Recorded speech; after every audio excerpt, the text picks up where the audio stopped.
तो dear student नमस्कार और आदाब। मेरा नाम हैदर अब्बास। मैं ख्वाजा मोइनुद्दीन चिश्ती लैंग्वेज यूनिवर्सिटी में पीएचडी का रिसर्च स्कॉलर हूँ, department of journalism and mass communication में। आप लोग मेरे चैनल पर आए हैं, इसका मतलब ये है कि आप लोग केएमसीएलयू को सर्च कर रहे हैं अपने एडमिशन या आगे की पढ़ाई के लिए। तो आज हम आपसे बात करेंगे कि क्या केएमसीएलयू को चुनना आपके लिए एक बेहतर विकल्प हो सकता है, या आपको इस यूनिवर्सिटी को छोड़कर किसी और यूनिवर्सिटी में जाना चाहिए, और क्या क्या फ़ायदे हैं, क्या क्या नुकसान हैं इस यूनिवर्सिटी के अंदर। ये आज हम जानने की कोशिश करेंगे कि क्या-क्या फैसिलिटीज़ हमारा डिपार्टमेंट या हमारी यूनिवर्सिटी।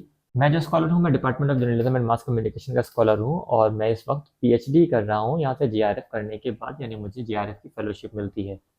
और इससे पहले अपना मास्टर्स भी मैंने यहीं से किया था। ये दिखाता है कि मैंने मास्टर्स करने के बाद अगर सेम यूनिवर्सिटी को एज अ रिसर्च स्कॉलर चुना है, तो इसका मतलब ये है कि मुझे इस यूनिवर्सिटी में कुछ ना कुछ बेहतर ज़रूर मिला होगा। साथ ही साथ बात ये है कि मैं एक जीआरएफ होल्डर हूँ, यानी मेरे पास टॉप यूनिवर्सिटीज़ को सिलेक्ट करने का ऑप्शन था और कई टॉप यूनिवर्सिटी से मेरा सिलेक्शन भी हुआ था। उसके बाद भी मैंने उनको छोड़कर, बल्कि एक एक सेंट्रल यूनिवर्सिटी को छोड़कर मैंने इस यूनिवर्सिटी को चुना है। तो उसके पीछे बहुत से कई कारण थे जिनकी वजह से मैंने इसको चुना। तो अब हम आपके साथ बात करते हैं कि क्या अगर आप भी BA, BSc, BCom, MSc, MBA, BBA करना चाहते हैं, तो आपको यूनिवर्सिटी का सिलेक्शन करना चाहिए या नहीं करना चाहिए। सबसे पहले बात आती है कि डिपार्टमेंट यूनिवर्सिटी आपको क्या क्या फैसिलिटीज़ देती है। सबसे पहले बात फैसिलिटी की बात की है, तो किसी भी शिक्षण संस्थान में सबसे पहली फैसिलिटी होती है कि वो शिक्षा क्या क्या देती है। तो आपको बता दूं कि यूनिवर्सिटी आपको 19 सब्जेक्ट्स में सिर्फ और सिर्फ पीएचडी ही ऑफर करती है, यानी आप 19 सब्जेक्ट्स में पीएचडी कर सकते हैं और इसकी भी तादाद लगातार बढ़ रही है। तो आप सोच सकते हैं कि अगर 19 सब्जेक्ट्स में कोई पीएचडी करा रहा है, तो उसके पास स्पेसिफिक जो डेटा है, स्पेसिफाइड जो क्वालिटीज़ हैं, वो हैं, जो इतने बड़े लेवल पे वो स्टूडेंट्स को पीएचडी करा रही है, और यहाँ बड़ी तादाद में पीएचडी के स्टूडेंट्स भी इनरोल हैं। बहरहाल ये हो गई पीएचडी वालों की बात। अब हम बात करते हैं बीए, बीएससी, बीकॉम या बैचलर्स वालों के लिए। तो सबसे पहले आपको बता दूं कि बहुत से लोग ये सोचते हैं कि इसका नाम ख्वाजा मोइनुद्दीन चिश्ती लैंग्वेज यूनिवर्सिटी है, तो ये एक सरकारी या मदरसा यूनिवर्सिटी होगी। तो आपको बता दो, बिल्कुल भी ये मदरसा यूनिवर्सिटी नहीं है, बाकायदा एक वेल स्टेब्लिश यूनिवर्सिटी है। इसको मदरसा समझने की गलती कतई मत करें। बहुत से लोगों के दिमाग में ये भी रहता है कि चूंकि मुस्लिम यूनिवर्सिटी है, तो यहाँ पर लोगों के साथ डिस्क्रिमिनेशन होगा, हिंदुओं के साथ अत्याचार होगा। तो बिल्कुल भी ऐसा भी नहीं है। यहाँ पर बड़ी तादाद में, बल्कि आपको बड़ी तादाद का बताऊँ, लगभग 80% स्टूडेंट जो है वो नॉन मुस्लिम है, यानी हिंदू समाज से या किसी हिंदू, मुस्लिम, सिख, ईसाई है।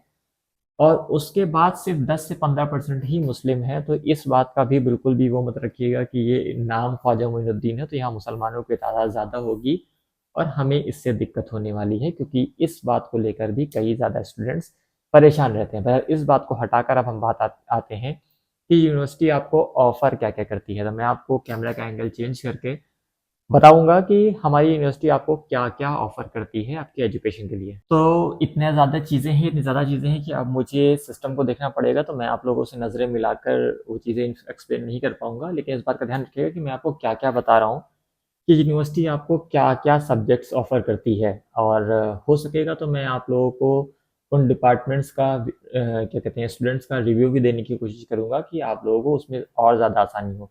सबसे पहले हम बात करते हैं ह्यूमैनिटीज़ एंड आर्ट्स के बारे में। तो आर्ट्स के लगभग 18 सब्जेक्ट्स में 18 जो क्लासेस हैं वो यूनिवर्सिटी में लगती हैं, जिसमें एमए है Arabic, MA English, MA Hindi, MA Persian, MA Sanskrit, MA Urdu.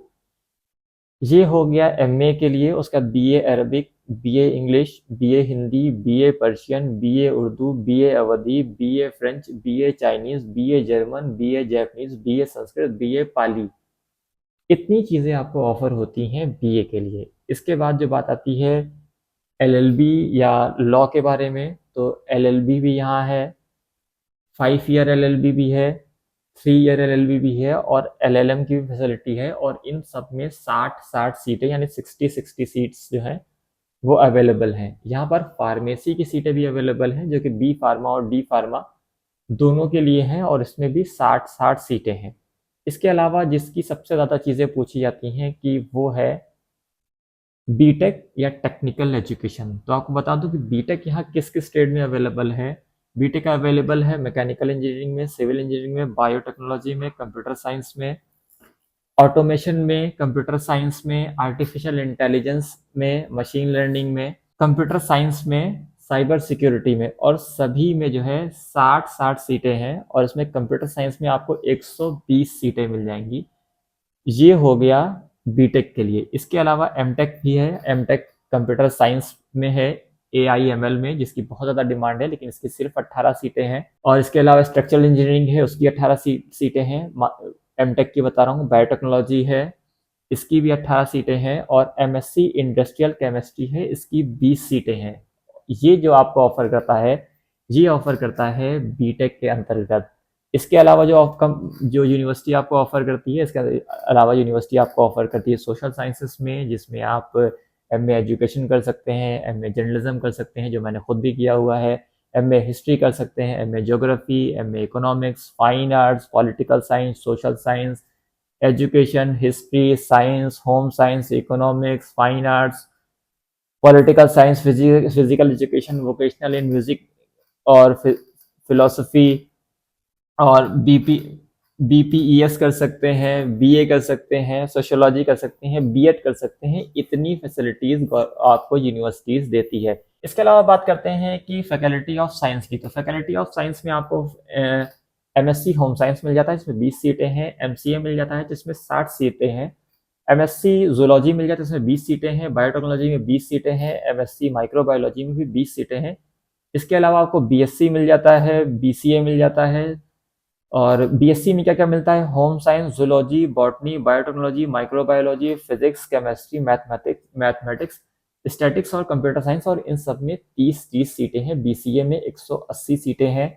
इसके अलावा आपको एम कॉम मिल जाता है, एमबीए मिल जाता है, बी कॉम मिल जाता है, B com travel and tourism मिल जाता है, बी कॉम में एक अलग ऑप्शन आता है रिटेल एंड ऑपरेशन मैनेजमेंट, वो भी मिल जाता है। और साथ में आपको बीबीए भी मिल जाता है, जिसमें बीबीए में 180 सीटें हैं। इसके अलावा कई तरीके के यूजी और पीजी डिप्लोमा कोर्सेस और सर्टिफिकेट कोर्स भी यूनिवर्सिटी आपको प्रोवाइड करती है। तो इसमें से आपको और जिस भी चीज सब्जेक्ट के बारे में और ज़्यादा डिटेल इन्फॉर्मेशन लेनी हो, आप मुझे बताइएगा, मैं आपको उस के बारे में और ज़्यादा डिटेल्ड इन्फॉर्मेशन देने की कोशिश करूँगा। और जिस डिपार्टमेंट के बारे में ज़्यादा व्यूज़ आएंगे या ज़्यादा क्वेरीज आएंगी, उसका मैं डिपार्टमेंट का जो विजिट है वो भी आपको करवाने की कोशिश करूँगा। धन्यवाद।